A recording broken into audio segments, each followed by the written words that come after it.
So you think you know Happy Days? We were in for a treat.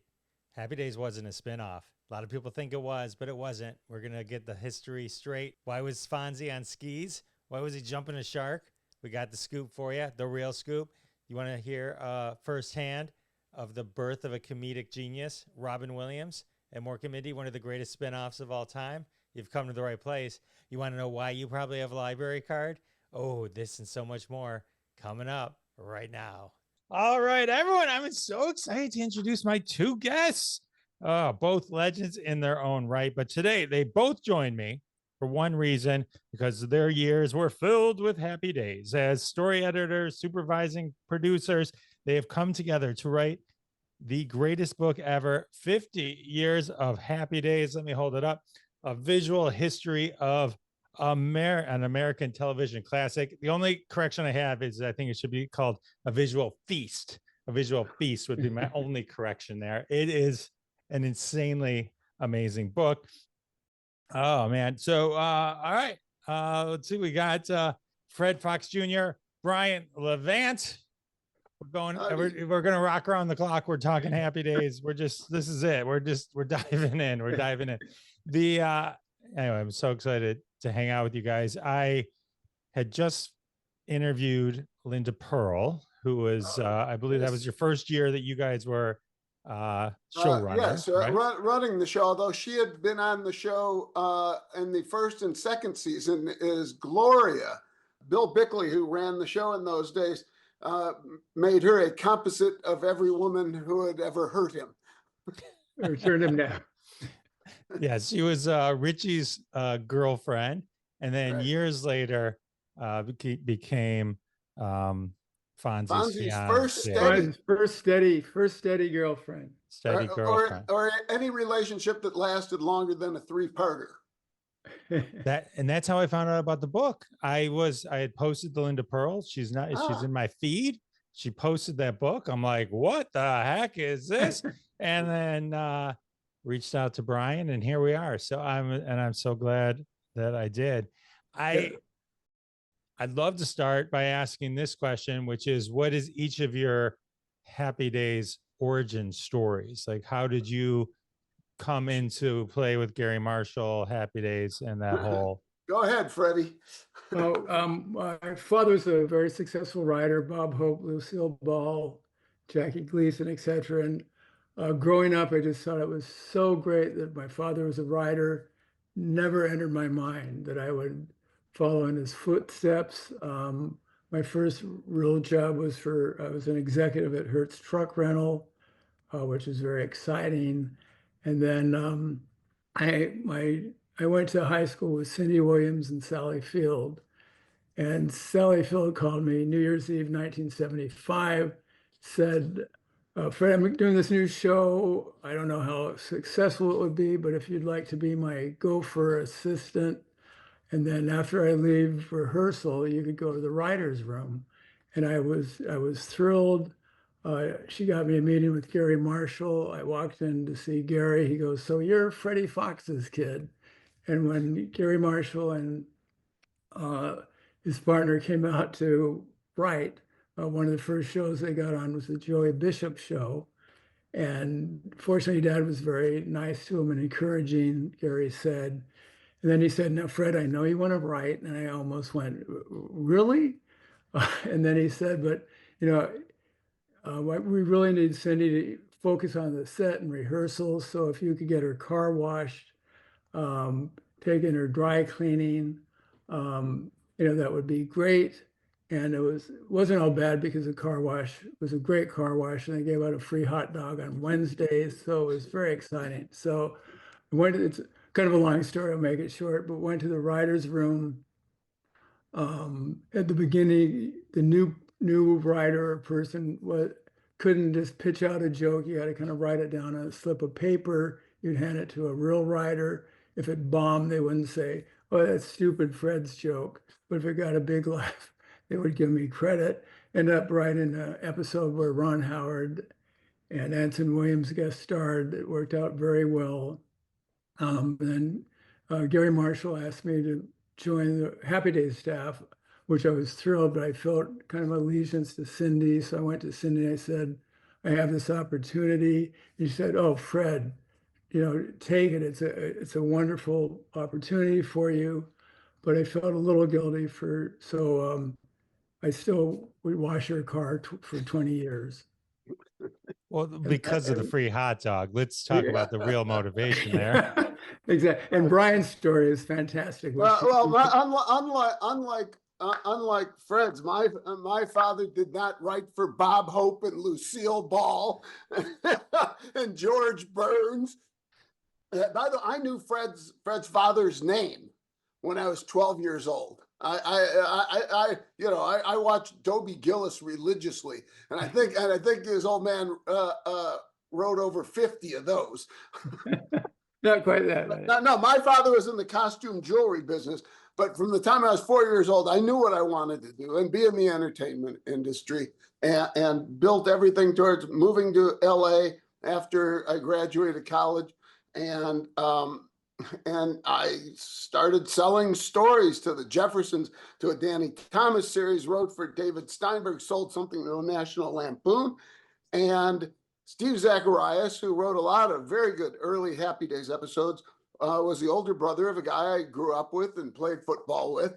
And he took me to Gary Marshall's house on a Saturday morning to play basketball in order for me to meet him. And this was a really great gift. And Gary had a game for probably 40 years on Saturday mornings, a half-court game, where the first time I was there, Elliot Gould and Jimmy Kahn were playing along with writers and electricians. It was a very interesting group, and they played rough and hard. And I guarded Gary for a few games and gave him everything I had and blocked a few of his shots. And afterwards, he came up to me and said, "So what do you do?" And I told him I was in the guild and you know how much I wanted to be a comedy writer. And they gave me a story meeting. And when I was still 23 years old, I climbed the 27 steps of K Building for the first time. And it would be 8 years later when I came down them for the last time. Working on Happy Days was certainly, I think, the most impactful thing that happened to either of us in our lives. It provided the foundation for everything that followed, and we were so lucky because we came in on the fourth season. Right, they're number one. all the first season of the success, and then the second season almost going down the tubes, and then all of a sudden recentering the show as a 3-camera show in front of an audience, and put Henry in the center of the show, and Fonzie exploded worldwide, and we come in and we didn't have to fight our way through the other surfers. We just cruised on their success and did everything we could to perpetuate their success, and we felt a tremendous allegiance to the show, and that's why I think we, more than anyone, was capable and would get away with writing a true history of the show and those who made it. Yeah, it was a love letter to the show, pretty much. Yeah, no, I mean, Happy Days was my first full-time job. It's amazing. Honest to God, I just figured that out today. Oh my God. Mine was working for the Fraternal Order of Police, so we went down different paths. You're excellent. What I love about the book, what I think you guys did really well is, if I take your name off the cover, and also knowing that you wrote it because we're talking, it's written as a very it's a great history. It doesn't feel like you're reading your telling of it, that you did a really great job putting together the history and just laying out the history as the history of the show. Not, you guys didn't really work your names don't really pop in it that often. I mean, it comes If you in know- like, No, we if you tried notice, to be we tried to be reporters, and it's very interesting. Our friend Richard Gurman, who was the executive producer of Married with Children and who worked for a couple of years on Happy Days and other shows with us, and he wrote the Married with Children book. I think he was on your show, wasn't he? he was on my show. Yeah, yeah. Exactly. Okay, so that book is very much written in the first or third person. It's very much we or I. I started writing as a cub reporter on for my local paper. So my discipline was not to be part of the story. This wasn't George Plimpton. And also, you'll notice there are no pictures of us except in the softball photos. That and the 250th picture and the Right. cast and crew picture. It's my fault. Fred looked great in those days, I looked like a schlub, and there was not one decent picture of us together. Oh, you look fine. So, I know you kind of went through the first few years pretty quick, but let's Please. let's recap, because like I was telling you before the show, I was on TikTok yesterday and someone goes, Happy Days was a spinoff, was a spinoff show, which isn't true. And there's that beginning origin story of Happy Days is both interesting and confusing and has lots of dots along the path. It is, because Happy Days premiered as we know it on January 15th, 1974. However, the seeds were sown in January of 1971 when during a snowstorm and the plane to LA didn't go out. Paramount Development head Tom Miller and ABC programmer Michael Eisner started a conversation about the kind of shows that ABC really wasn't making anymore, the family shows that had boosted them throughout the 50s and the early 60s.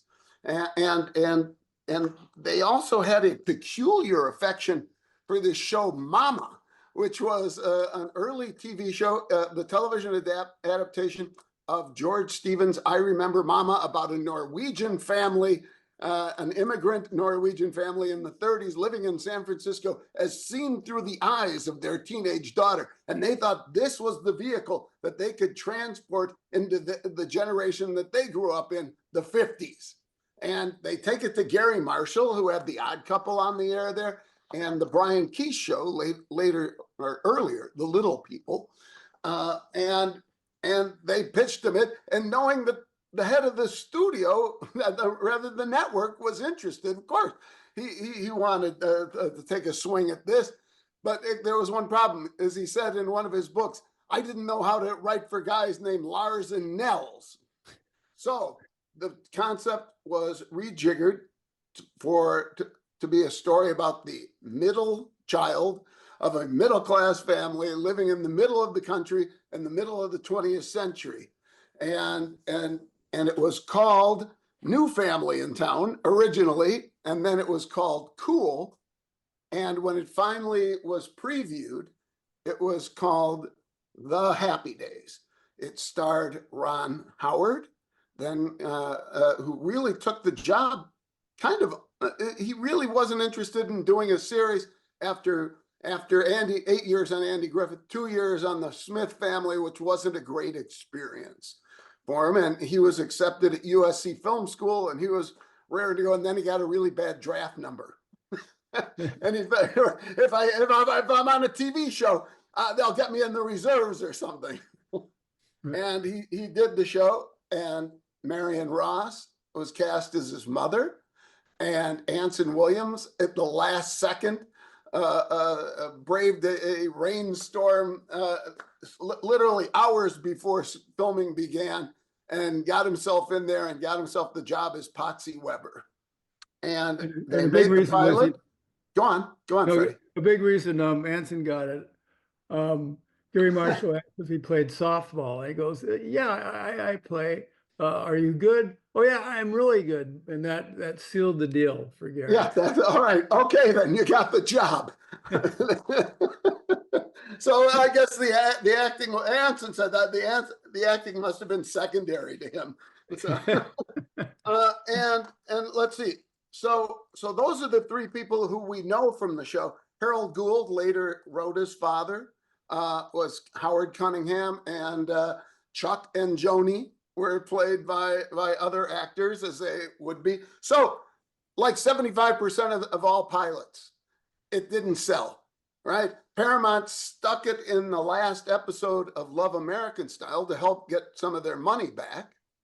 And that's where people think it's a spinoff from Love American Style. No. But that's where people saw the original pilot.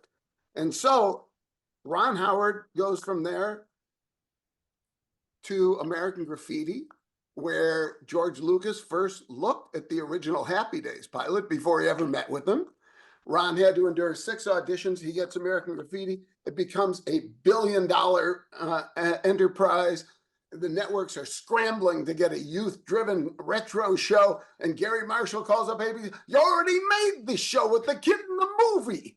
Right, and also Cindy Williams was the big star in it too. That's right. So they got a deal for another pilot. Gary brought on his then brother-in-law, Rob Reiner, whose writing partner was Phil Michigan, and the three of them wrote All the Way, a new pilot episode, and Paramount made Ron Howard, and ABC as well, made Ron and Anson audition again to get the parts, which Gary kind of tilted the whole endeavor to favor them because he wanted them, and they got the parts. And Marion Ross was asked back. Harold Gould, they wanted him. He was in England doing a play. We're moving on. Tom Bosley had just been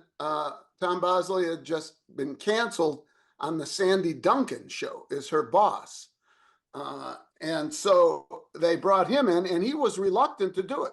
It took a couple meetings with Gary, and to have Gary convinced that it was really, really about the father, which was kind of a not quite on the level. But Right. Tom always felt that. And then the ABC, in order to capitalize on Paul LeMatt's drag racing character in Graffiti, wanted a biker gang, which got whittled down to a biker, and they wanted a 6-foot tall brawling Italian, and the person who knocked everybody out was a 5'6" Jewish kid from the west side of Manhattan with a degree from the Yale Drama School, Henry Winkler. And also what was very interesting in the audition, just before Henry went in, he thought, saw so many people there to audition, said he decided he'd change his voice, his attitude. He walked in, he kind of pointed to the casting director, hey, you, sit down. Oh, you over there. Hey, nice hair. And then he kind of tossed the script in the air and sauntered out. And that he took over. Yeah, Tom Miller told Ron Howard he took over the room. He's a Pacino. He's a Dustin Hoffman, and indeed he was. I think what he came up with in the spur of the moment was the first true version of comedic method acting. That he has burrowed so deep in this character, but to comic effect. And right, there's one story. Brian wrote this great episode called Stolen Melodies, where a group called Freddie and the Red Hots steals a song from Leather Tuscadero. And Brian was very nice, suggested that I play Freddie. The only reason I mention this, at the end, I have a confrontation with Henry Fonzie, and I'd worked with him for 2 years, actually scared me during this confrontation. So afterwards, I jumped him in the parking lot. But anyway, it was just, you had that fear. He radiated intensity. And one of the great things about watching the original pilot was that Henry didn't speak a line for the first 24 and a half minutes, but his presence is all over this. All he had to do was look at you, and you, okay, got it.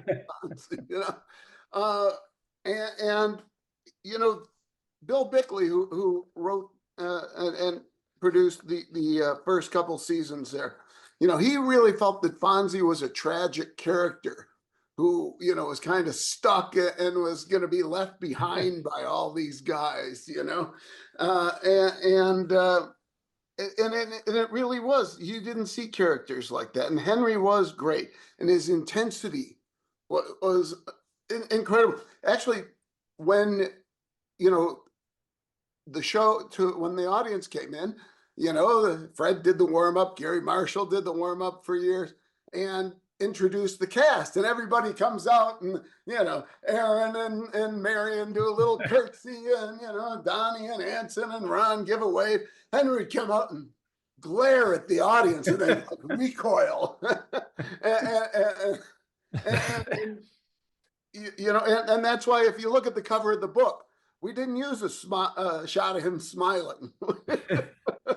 we had one where he was smiling, but we said, no, that's not the way that he chose to introduce himself to the audience every week. Right? Is stay away from me if you know what's good for you. And go on. No, I was gonna say it's interesting too how you mentioned that Gary Marshall created this show. Really, all his shows is sort of a counter to Norman Lear's shows. Exactly. In terms of their depth, but then you kind of subtly throughout, you show the comparisons. Like they debuts against Maude as we kind of come out of season 1, and while it's sparked in season 2, it's Good Times that kicks their ass. Yeah, right? We got dynamited. Which it's With interesting. Jimmy Walker. Yeah. I see. I didn't know that. It's fun to learn some of the little things that were the driver. So it was the explosion of JJ Walker and Dynamite, and right. And I guess just by thankfully, you guys Happy Days ended up with their own, right? The Fonz, right? And they were able to then counter, but it's like, right. Well, Gary Marshall, The Odd Couple, I don't know if it was after the first or second season, began life as a single camera movie style show. And it wasn't getting the ratings they wanted. So he converted that into an audience show, which returned the concept to its theatrical roots, gave its players more room to really work an audience, and they could work an audience, believe me. That was a difficult show to work on, but I'm sure, I'm sure that you would never suspect that by watching it. So when Happy Days was in trouble, Gary tried to do the same thing. Take it from a single camera show, rebuild the sets, bring in bleachers for an audience. And the thing that really made it different, though, was Henry's popularity had been growing. That was obvious. In the first season, he wasn't even in the main title. right. He was in the second season, and it was great to everything he did worked. And Fred Silverman, had taken over on ABC, and he declared if the show's going to go on, then you give this guy some more room. And so the final episode of season 2, Fonzie's Getting Married, written by Laverne and Shirley co-creators Mark Rothman and Lowell Gans. And they were brought over from The Odd Couple because no one on Happy Days except for Bob Brunner had ever worked on an audience show. So they did the show where Fonzie's engaged to this girl who he thinks is a librarian, but is really a stripper. And there's a great scene, and Howard recognized her laugh from seeing her perform at a hardware convention. So, there's a great last scene where, Fonzie pretends that he's not hurt when she, is revealed to be the stripper, and the marriage is off. And, it was a great illustration of Henry's range and the warmth and comforting nature of the Cunninghams and how important they were to Fonzie, how important their approval was to him, when he brings a girl home to meet them. And it was an explosive episode, and it worked great, and it got him 13 more episodes. Right. And in the Fonzie's defense, she was wearing a mask. So, you know. The lone stripper. The lone stripper. As acts go, it wasn't very good. So season 1, it's doing great. It's mixed reviews, but it finishes number 16. It's tanking out of 48th place. JJ Walker is just kicking everyone's ass. And then they make all these changes. Has there been, besides the Odd Couple, which it sounds like they kind of use this playbook, has there ever been such a turnaround in a show like this? All in the Family. First 13 episodes were not successful with the audience. It took time to catch on. As well as Seinfeld. Remember the first 6-episode run when it was the Seinfeld Chronicles did not catch fire. And I don't believe that the first season of Dick Van Dyke was all that successful. Also, Seinfeld, when they went to a preview audience, hated it. This is terrible. In those examples, and like Cheers almost got canceled season 1 too, right? But did they? I don't know about that. I don't know. Let's. But that raises something that we haven't really talked about on the road, and that is that Paramount was the king of comedy, and so while we're doing Happy Days, on Friday night dinners, we're sharing the commissary with Family Ties and Taxi, and you got Laverne and Shirley and Mork and Mindy and Angie, and don't forget that Taxi begat the Charles brothers, who begat Cheers, which begat Frasier, which is still running. I mean, those two shows were 23 years combined. I know, and 30 if you throw Taxi in.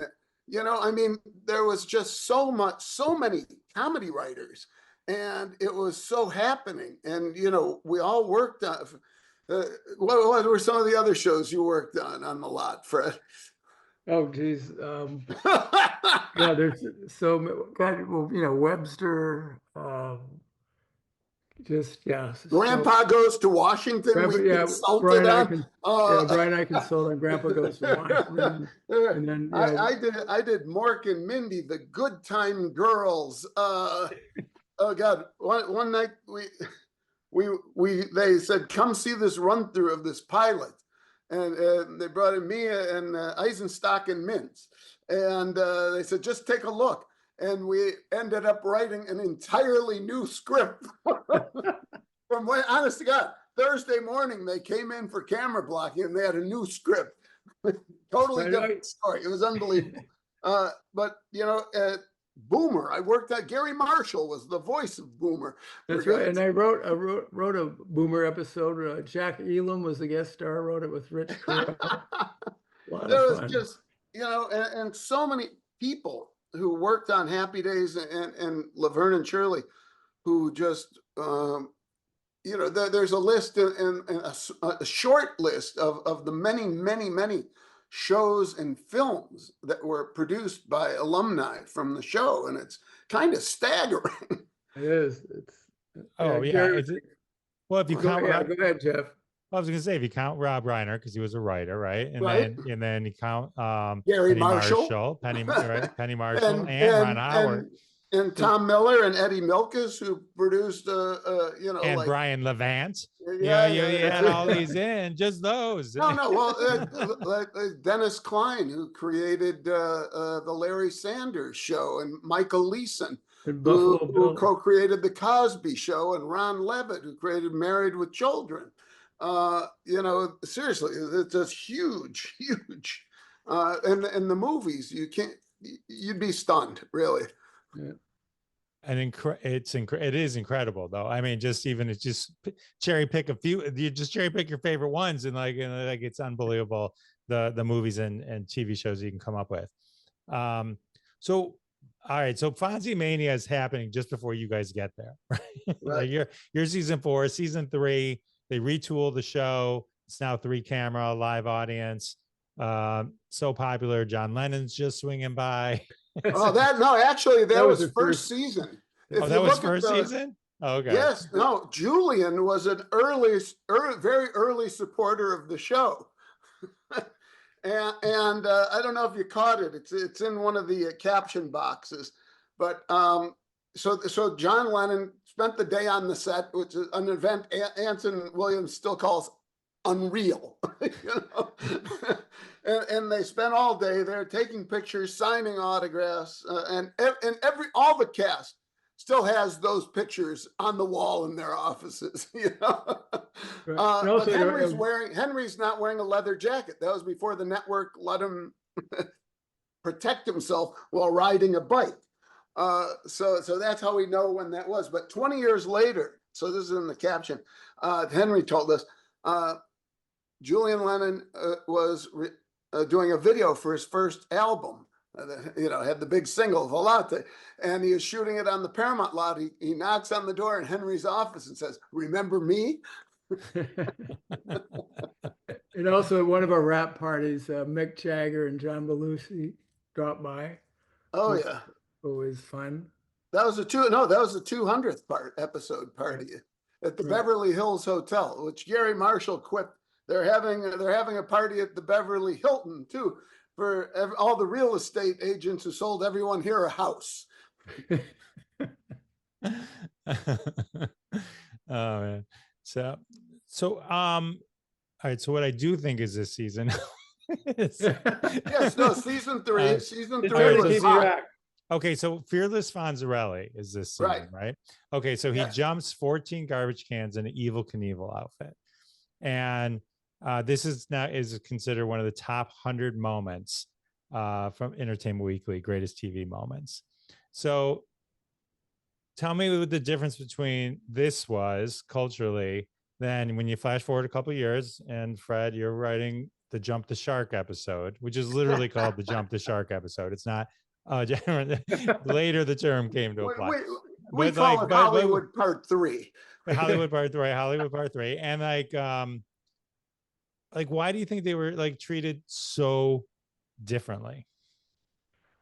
Well, as a writer of that episode, it was interesting. We did a 3-season opener called Hollywood. The main story, talent scouts agent breaks down, goes into Arnold's, sees Fonzie's magic with the ladies, said he can be the next James Dean. The whole Fonzie goes out for a screen test. The whole family goes. That was the A story. The B story was this cocky beach kid, the California kid type, meets Fonzie. They don't get along at all. They have a water skiing race, as you remember. It's a tie. So we had to come up with something for a tiebreaker. And it's so funny. Brian and I can remember who wrote a joke 50 years ago, but we honestly don't remember who came up with the Jump the Shark payoff. So we write the episode. Oh, at the reading, no one said anything bad. They really, the reading went well. Later, we found out Donnie Moe said, "What the hell is this?" So years later, a gentleman named John Hine and his roommates at University of Wisconsin are watching Nick at Night. They're drinking beer. One of them says, "What was the moment when your favorite TV show started going downhill?" Someone said, "Oh, it was this Flintstones episode." And someone said, No. There was this Love Boat episode. And then one guy says, "Wait a minute. It was when Fonzie jumped the shark." There's kind of silence. John Hine comes out with a website talking about jumping the shark, and it turns out it later went to athletes, singers, everything. And then in 2000, about 10 years ago, Lee Margulies wrote for the LA Times for 40 years, asked me to write an article about Jump the Shark.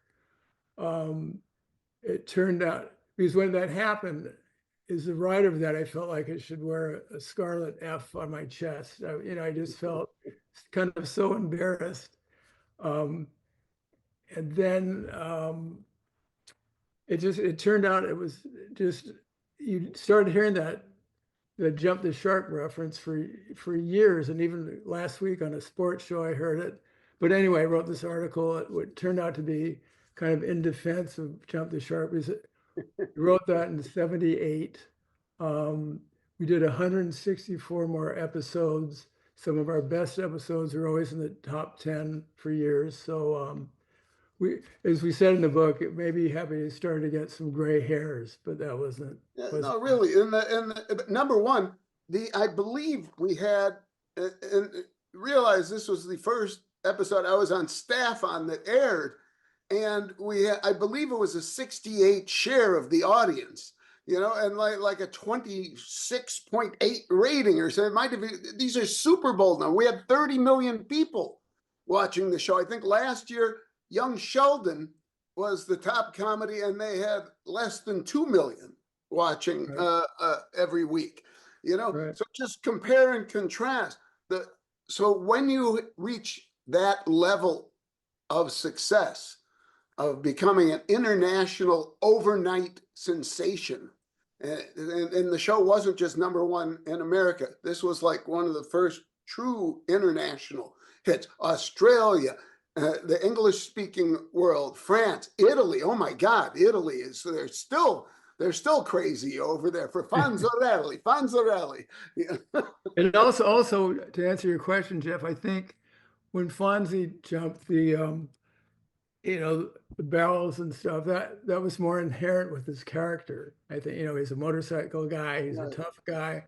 Right. But this was to see him on skis, I think, threw some people off. But making the book, we got the story from Henry on how the whole thing started. His father kept bugging. Tell Gary Marshall you water ski. Tell Gary Marshall you taught water skiing at overnight camp. And he finally did. And then Henry, the next thing I know, I'm on skis.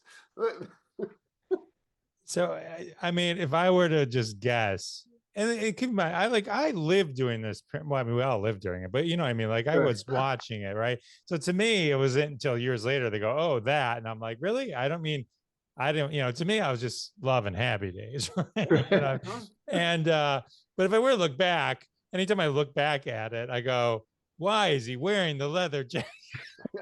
The same reason Batman was surfing in shorts and a cape and cowl. But who they are. But this is only research based on your book, right? I didn't go any further, but in your book, you define jumping the shark. There's two. One is noticeable decline or quality, which arguably you can make probably from here to the end of this episode, that's not true. That you guys did many amazing things. And like you said, it went 164 more episodes. But the other is it feels the show has undergone too many changes to retain its original charm. And just from your book alone, as I was looking at it, at this exact same time, this is when Scott Baio joins, right? Yeah. This is where Ralph Pottsy and Richie graduate high school. Right. So they're older now. Richie meets his future wife, so he's kind of moving on in life. Pat Morita Elbow and Arrow joins the cast as well. Yep. Arnold's is sold to Al, right? Gary Marshall's pulling away. That wouldn't be noticeable, but that could be, subconsciously noticeable. And you're moving into the 60s, not the 50s. So it's like, and really, whether people think it's the jumping of the shark or not, I think there was a lot. A transition. There was a transition, and there would be more in the series, but I think one of the things that allowed Happy Days to endure was its ability to shift when needed. And Gary was very cognizant of constantly adding new wrinkles, new people, new ideas, and keeping it fresh. And you look at who he had, Ted McGinley and Scott Baio. He wanted girls,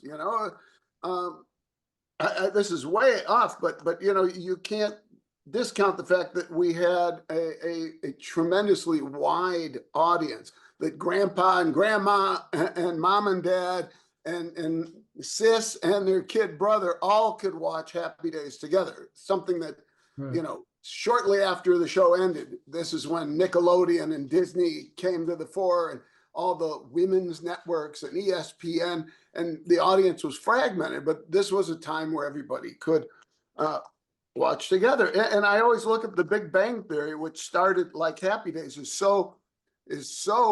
such a male dominant series, and how they gradually added everybody got a girlfriend, and then they got married, had kids, and it really became, they really did a great job of holding a wider audience that way.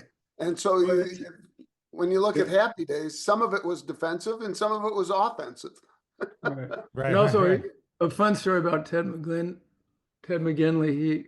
He, loved the show, watched it. 1 week he watched it. The next week he's on the show, which was just Which he said with no training. with no training. Right, when he was brand new. I love him. Yeah. I think he's awesome. He's great. He's great. I am so thrilled to see him in Shrinking, and to see him standing toe to toe with these people and given as good as he gets. I mean, really. I mean, he's done, I would say he's probably in the top 5 of number of appearances on TV lifetime. Seriously, he's 7 years everywhere. on Married with Children, the 4 years on Happy Days, 3 years on The Love Boat, a couple of years on Dynasty, Sports Night, the one with Kelly Ripa, Charlie, whatever is sports, and now Shrinking. Come on. Yeah. No, he's great in Shrinking. Yeah. Love him in Shrinking. So He's great. And he's a great person as well. So the other coolness in season 4 when you guys joined was Pinky Tuscadero. And what was cool about that? I mean, I remember thinking, I know in the book it says no one liked her, but I will tell you what the Paramount made us cut out. That Henry Winkler said for the book, she had no talent. I hated her. And we said, explain yourself. We don't understand. I did like Leather better. I did like. Leather was great. We loved Susie. Susie Quattro is great. She is still performing. They wanted to change it to Fonzie's Happy Days, which caused. This is, we weren't as cognizant of how Ron had felt, not by anyone on the series, but by the media, by the studio, and the network, that he was perceived as not starring in his own show anymore, even though he was truly starring in the show and carried the whole thing on his back. Really. It bothered the hell out of him. He was, Bill Bickley told us a story how he showed up one night at his house and basically said how upset he was about how upset he was, but him and Henry had never discussed it. Henry told us the whole story. He's given a ride home from the demolition derby in his 1970 Volkswagen. And Henry says, we've never talked about this. And, they, from day one, they became really, really close in life. And they loved working with each other. And I don't think Ron had ever really worked with anybody whose work emanated from such a different place. It's not Andy Griffith or Don Knotts or Henry. This is somebody who Ron said. His choices were so incredibly creative, and he had that luster and sophistication that Ron, I think, longed for, in his life. Didn't want to just be a kid from Burbank. Right. Well, Jeff, one example what Ron was going through it, one of the run-throughs, the Paramount executives are there and ABC were there, and they're all gathered around Ron, and Henry walks in. They all scatter, run up to Henry. Yeah. No, Arthur Silver told us a story. Said it just it turned his stomach. How they fawned over their golden boy.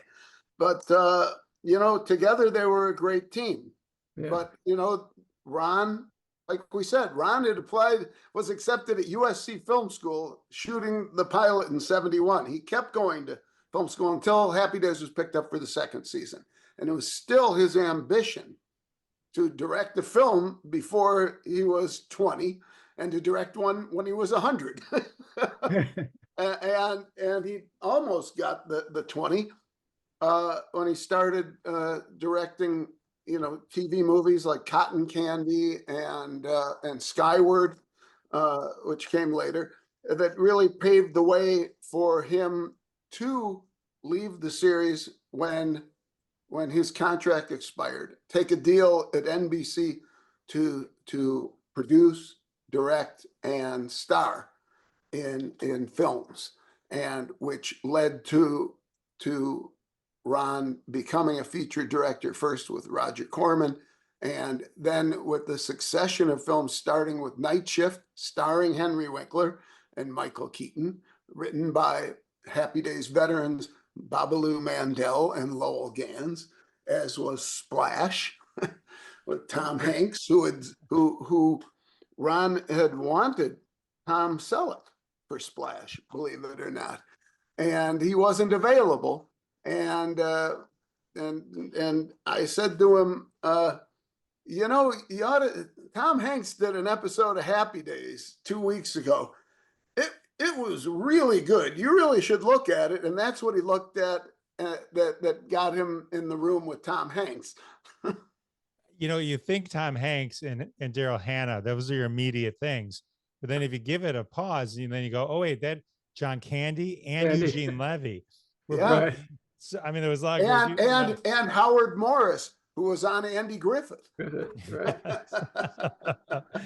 Oh man, my favorite from Night Shift is Michael Keaton being like, "Here, I got an idea. Right, we feed the mayonnaise to the tuna." Right.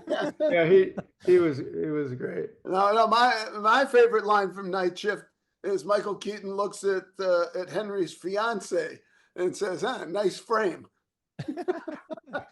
Right. Oh, he's pros. That's right. Ted. Anyway, Shelley Long was in that too, wasn't she? And yes. So okay, so the other big thing in season 5, which I guess you both witnessed, which I love asking people about, is the birth of Robin Williams, Mr. Williams, and Mork from Mork. Which Anson kind of told me the story, like it was like, this is garbage. It was garbage. And then like, like the original script, and like, we need something like Star Wars, and right. Well, this is very, very quickly. Gary Marshall walks into the writer's room one day, which is always an ominous sign. And he goes, Scotty has an idea. Scotty was his 8-year-old son. And this is the summer of Star Wars. And he says, let's put a spaceman on Happy Days. And when he walked out of the room, went, what? Stupid. This is going to ruin the show. The garbage. And poor Joe Glauberg finally volunteered to write this. Excuse me, Brian. No, I don't. Brian, Joe did not volunteer. Joe had to express, whenever he had to do something he didn't like, he said, I'll do it, but it'll be kind of painful. And Brian was writing a script where Henry and Fonzie and Richie first meet. I was writing a script where Fonzie falls in love with a ballerina. So they assign it to Joe, as he usually goes, I'll do it, but it'll be kind of painful. And he ends up getting co-created credit for Mork and Mindy. And retiring. True story. But anyway, this was the guy they cast quit after the first reading. They're scrambling. People turned it down. They're scrambling all over on the phone. Send us somebody. And Ronnie Hallen, our associate producer, Gary Marshall's sister, found Alan Eisman, an agent who said he represented a young comic who did a Martian as part of his act. Send him over. They took one look at him, called Jerry Paris from the stage.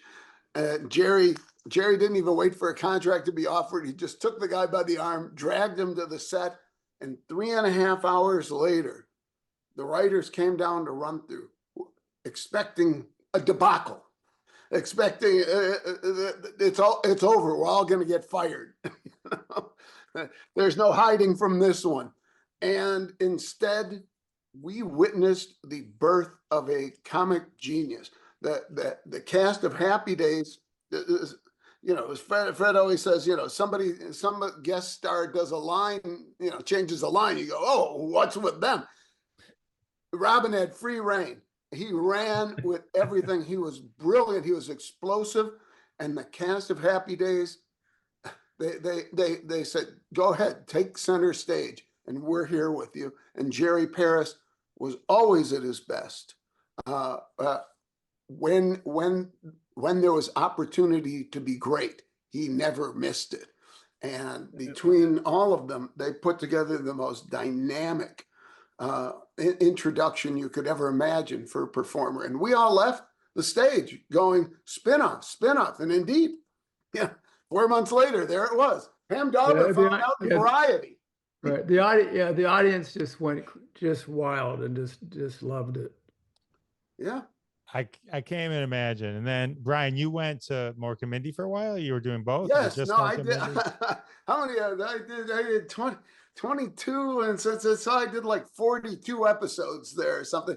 And what we discovered when we left Happy Days, this island of happiness and joy and success, was that every day was war. And between the network, the studio, and you, and budgets, and the cast doesn't like this, and Robin was out all night. Right, those are wild years, right? I mean, no, it was crazy, man. And yes, a lot of it was drug fueled, and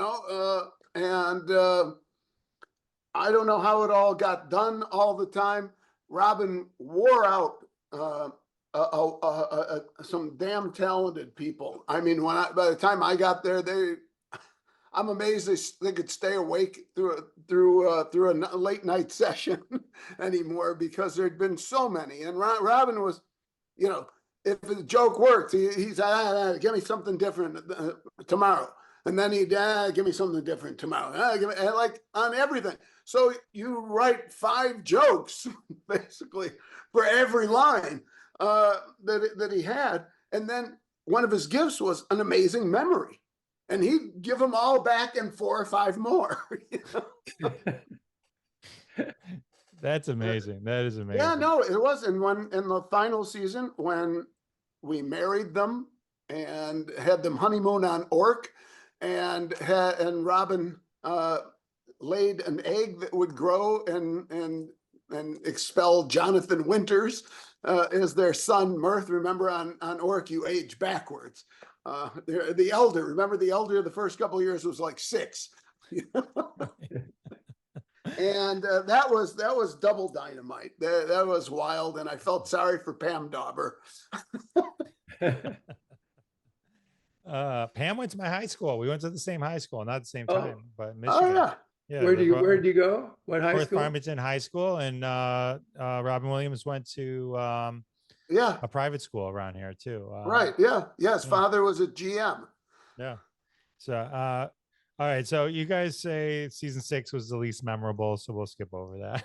Well, it's not that it was the least memorable. Bob Brunner, the last of the original writers, left, and the baton was handed to Walter Kempley, who was an experienced guy who first met Gary working on the Jack Paar show in 1959 or something. And he was a Carson guy too, and they had a big falling out, and he got back with Gary, and Gary liked him and trusted him. He was we're kids.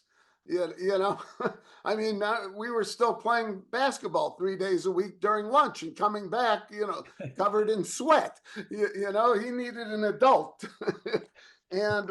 But Walter didn't have a great affection for the series. And a lot of the stuff he did really varied from the playbook about growing up and about relationships between the guys and the family and Fonzie and stuff. And we're lucky it didn't hurt the series worse than it did. And what really kind of put the show back on track was the return of Lowell Gans after turning Laverne and Shirley into the #1 show on television. And then he and Rothman had a deal with CBS that had yielded Busting Loose and the Ted Knight Show, neither of which worked, and they broke up. And Lowell was kind of really happy to come home and found kind of a different show that in his words, it didn't have the same youthful energy, but it was replaced by a more experienced group who could take better advantage of every opportunity. So then Lowell Gans comes back, and season 7 is has a few kind of milestones. Chachi and Joni finally start actually dating. Yes. Chachi burns down Arnold's. Yeah. Richie, that's an accident. It wasn't arson. It's an accident. Yeah. The executives need to redecorate. It's an accident. And then this is the season. This is Ron and Don Mose, Ron Howard and Don Mose last season, right? So they leave. Yeah, right. At the end of it. When Ron called the stage, told Henry on the phone that he wasn't coming back, and Henry admitted, "I'm dead." He did, but Scott really grew up. I think in season 6, he told us some amazing stuff about him and his relationship with Aaron, and a lot about how while he was doing Happy Days and Who's Watching the Kids across the lot, he thought he was pretty hot shit and he was just blowing through stuff. And Eddie Milkus, our executive producer, wanted to get rid of him. Thought he wasn't he had too big a head, and he wasn't really comporting himself with the kind of behavior consistent with Happy Days. And he got a good talking to, and he was lost. And Al Molinaro took him aside and really helped him to understand what he wasn't doing. And Scott told us a story about how he improv the line one day at a rehearsal, and it got a big laugh. And he said, it's like all of a sudden the light went on, that if I said this way, and if I did this way, it could be funny. And just in that moment, it changed him. And so when the opportunity came to step up, hire, in the show and be Henry Winkler's foil and companion, that he was really ready and attuned to it. And he came through, and Henry was thrilled with Scott. Yeah, Scott, Chachi was awesome. I love watching the show. When I was watching the show, Chachi was great. And then this season, season 8, because now it's a different show, right? You've kind of because this is where Ted McGinley comes, Roger Phillips. Right. So Ron left, Don left. Don felt that, with Ron leaving and his contract was up and there wasn't any real opportunity to grow his character. And, and it affected Anson Williams as well. There wasn't as much for him to do. We put him to work for Howard, let him go to ball games with Howard instead of Richie. But by the last season, season 11, Anson only did 2 episodes. The last of the originals, really. Well, Marion.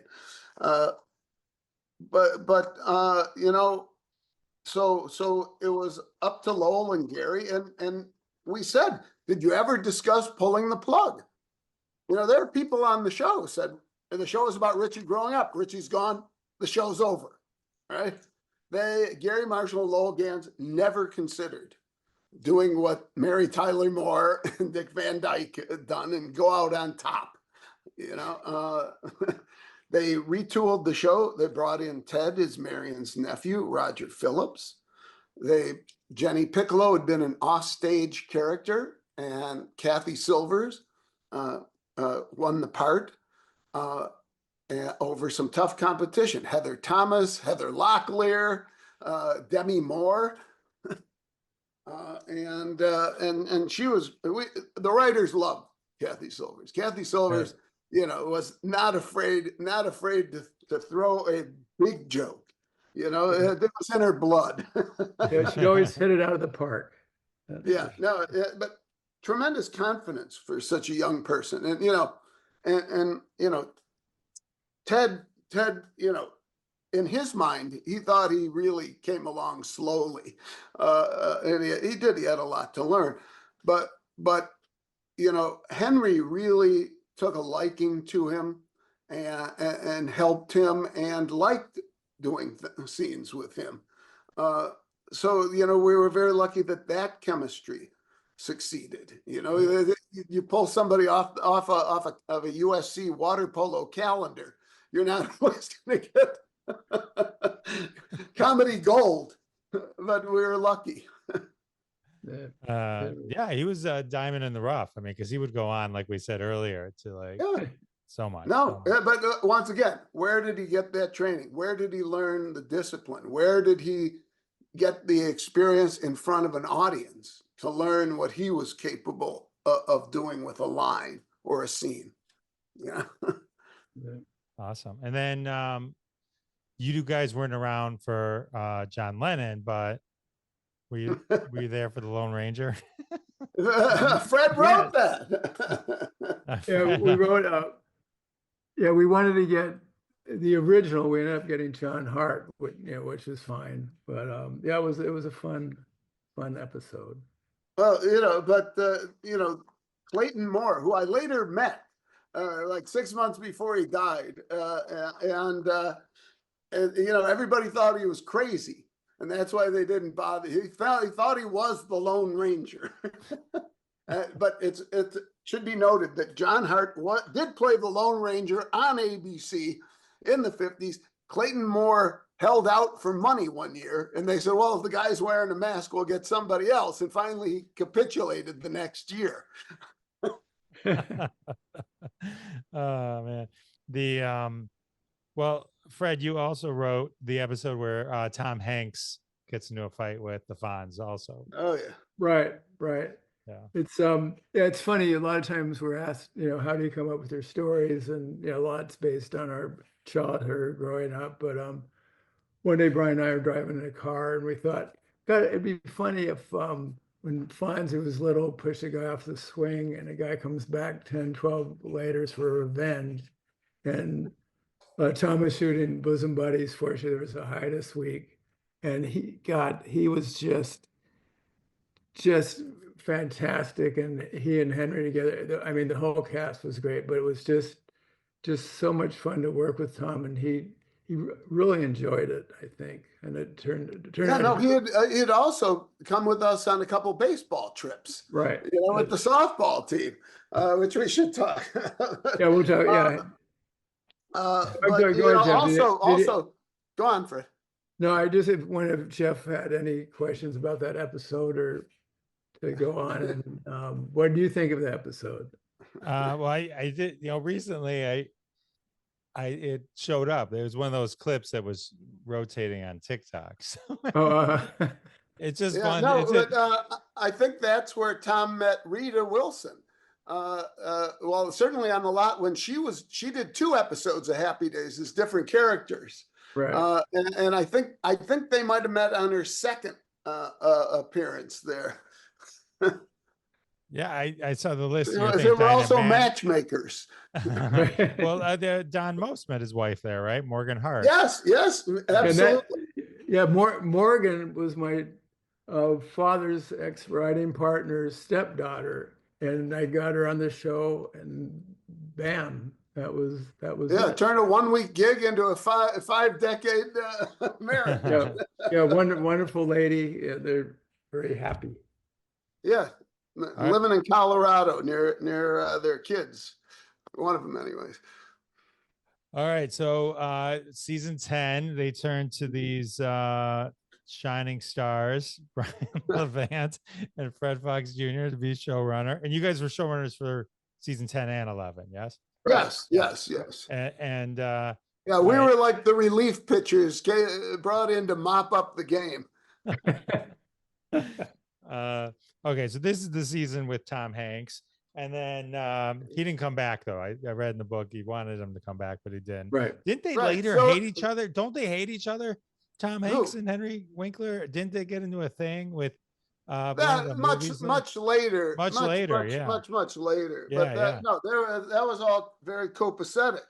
Uh, uh, so when Tom didn't want to come back, we changed the character. Someone cast Peter Scolari from Bosom Buddies. Quite a juggler, Peter Scolari was. Well, that's how I first met Tom. I was working on a show with Peter, the Good Time Girls, a World War II show, and Peter's in Lucy Park in front of the old Desi Lou office building that doubled as Happy Days Jefferson High, and a few times, and they're throwing pins and hoops at each other. That's amazing. All right. So now you bring in Linda Pearl. So now we've come full circle. Right. Yes. No, this was starting in season 9. We wrote the season 9 opener, which was called Home Movies. And in it, we tried to really begin to show the maturity of the series and the characters. That in Home Movies, that Fonzie learns that he's really not cut out to be a gang guy anymore. He owns half of Arnold's. He owns the garage. He's teaching, summer school instead of in it, that he's growing up, and the Cunninghams are going to become grandparents, and Joni and Chachi's relationship takes another step forward. And we thought that season 10 in Fonzie's evolution, that he really needed, how would he respond in a real relationship? How would he respond with a woman who has a child? And Linda was very good, very strong, and they really do like each other. And we were very fortunate to, as her daughter, to get what's her, God damn it, I can't. Heather, yes, a sad, very sad story. But we loved Heather. Heather was crazy about Fred too. Do you remember her audition, Fred? Oh, the teacup? Well, Henry and her came in, and Henry didn't want her to read. He wanted to see, he didn't want some wind-up doll. So he just had a pretend tea party with her. And that's how he wanted to get to know her and see what she was capable of. And she passed with flying colors. And we got a lot of episodes. In the 10th season, when you've done 200 episodes, you've done Richie's first car, Joni's first car. You run out of first. So it was important to try and do some new things and have Fonzie fail at getting Ashley back together with her ultra rich family, and trying to build a relationship with the little girl and stuff. And I barely remember the episode, but every time I see the joke, I love it, where he had everybody he knew over to kind of approve of her, and he had bikers and teachers, and the line I like, Ted McGinley said, "I haven't seen this diverse a crowd since the Yale Glee Club played Attica." Great line. That's so funny. So the quote from your book is, the Fonz relationship didn't sizzle, and Fonz kind of lost his cool a little bit. So for the final season, you kind of moved away from that. And then, you also introduced Casey Cunningham, Crystal Bernard, who would go on to a lot of great things. Wings. And then, she came to us first from Gary's movie, or was it the other way around? She was in Young Doctors in Love, Gary Marshall's first feature. Right. I remember that. But that year, remember, was enough. We barely covered Laverne and Shirley, which was probably the most successful spinoff of all time. Mork and Mindy went to #1. Joni Loves Chachi debuted very, very strong in the summer after 9th season. But then 10th season, they moved it opposite into Mork's old time slot, opposite Magnum PI, and they got their asses kicked and came home for season 11, which meant that there was no room for Casey or Flip, Roger's little brother. and we kind of thought of it as like what Let It Be was supposed to be for the Beatles. Let's just get back to, the nucleus of our group here and keep it together. And I think that, we did some very nice stuff in the last 2 seasons. I'm very proud of a lot of what we did. Even though a couple episodes when we started looking at, I didn't remember them at all. I said, we did this? Well, you're doing so much. It's been 40 years. Yes, we can still tell you who wrote a joke or something, but it's been 40 years. It's been a while. Yeah, it's been a long time. Because this season, Ron Howard comes back for a 2-parter, not including the final season, the final episode. Yes, our favorite show, both of ours, was of the whole series, was Welcome Home. When Ron, this is how long Happy Days was on. So he leaves in the 7th season, takes a 4-year deal somewhere. It's over. Happy Days is still going. And he wanted to come home, and we wanted to have him come home and not be happy. And you can't go home again. And his ambitions as they were in personal life lay in Hollywood and doing something big and saying goodbye to his family and his friends. Don Most, Linda Goodfriend came back too. And just when these people walked in the door, how the audience screamed and wept. And, so many times you see just how much the characters mean to each other and how much they mean to the audience. And Welcome Home was certainly a great example of that. Yeah, there's a scene where between Richie and Fonzie, when Richie's going to Hollywood to be a screenwriter, it was just very emotional. They kind of said how much they love one another. It was very, very, the audience was very impressed with it, I think. Yeah, it was a kill. And we shot 2 episodes in a week. Ron, I'll do it a week. I won't stretch it out that long. But he promised to be in the very last episode always, and ran in at the last second for our grand finale of season 11, which was called Passages. And in it, Joni and Chachi discover that when they're dating people who look exactly like each other, that it's time for them to get back together, and they finally agree to get married, and the Cunninghams stand up for Fonzie, and he's successful in adopting a little boy. And we wrote the last half hour with Bill Bickley and his partner, Michael Warren, because he was there at the beginning, as he was in a different capacity on the show the last several years.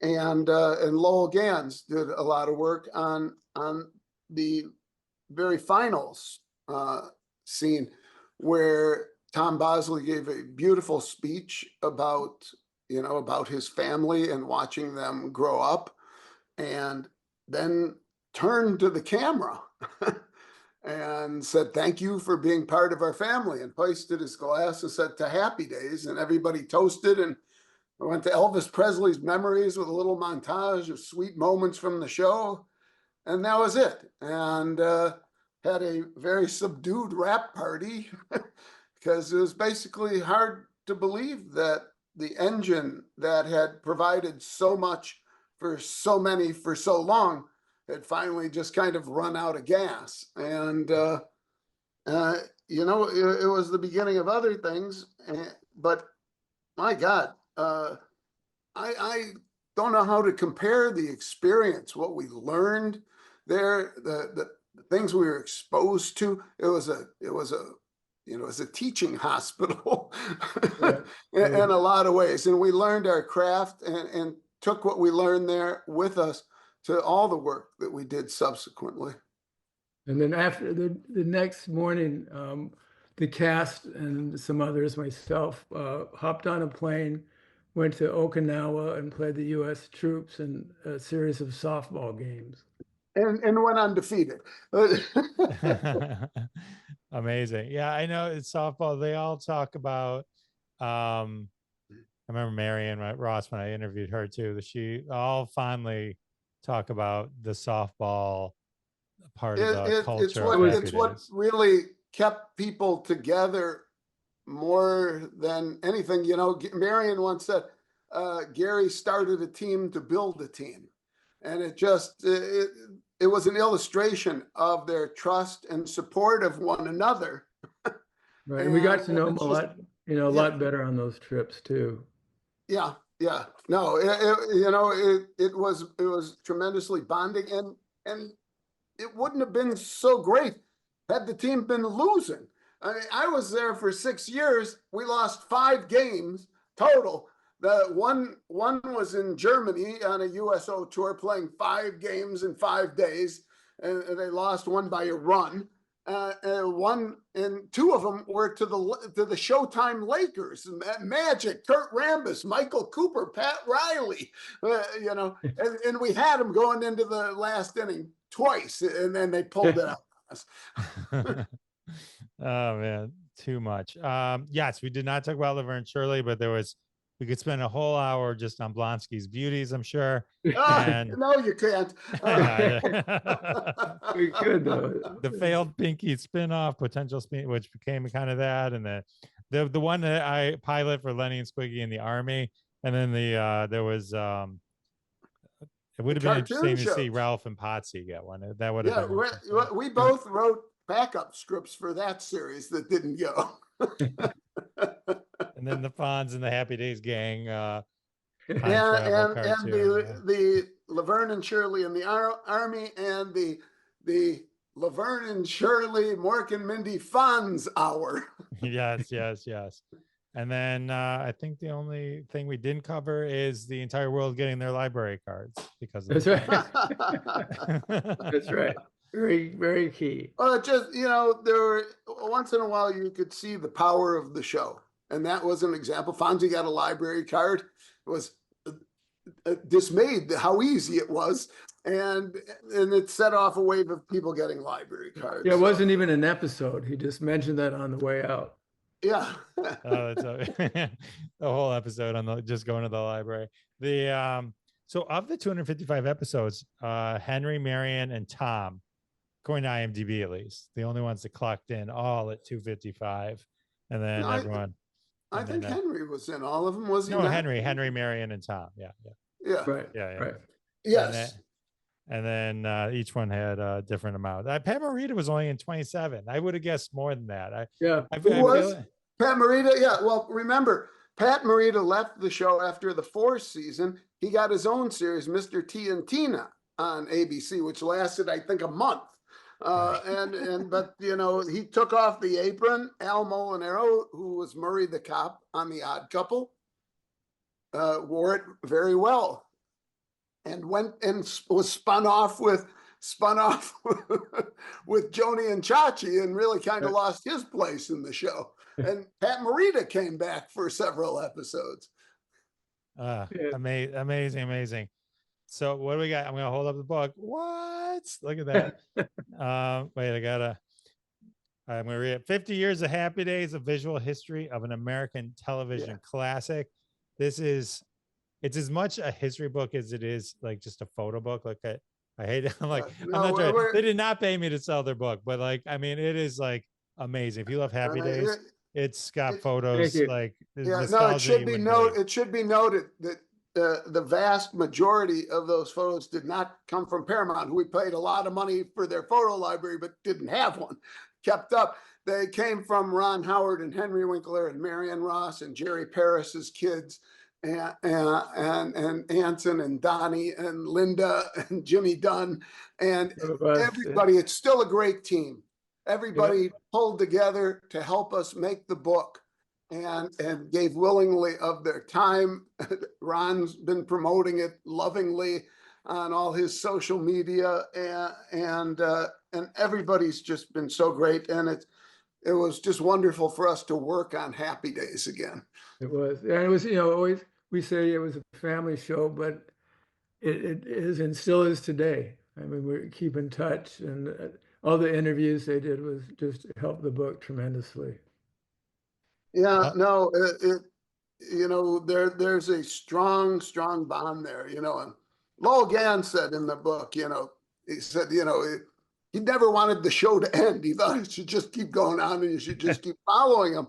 But he said, you know, it was the thing that made it different was being so close to people. He said Henry and Ron in particular, but all of them. And everybody had kids at the same time, and the baseball trips. And he said, it's, you know, it's not wrong to say it was a family. It was a family. And still is. Yeah. It's amazing. You captured it so well in the book. You really did. It was just, it was easy to read, very visually pleasing. And I learned a lot. So that was, it hit all my buttons, and I got to talk to you guys. So I mean, that doesn't come with every book, by the way. You don't get to talk to Brian. Everyone who buys it does not get an hour with Brian and Fred. But I do appreciate you hanging out with me, guys. Thank you so much. It's been a pleasure. Thank you so much. So much fun. Thanks.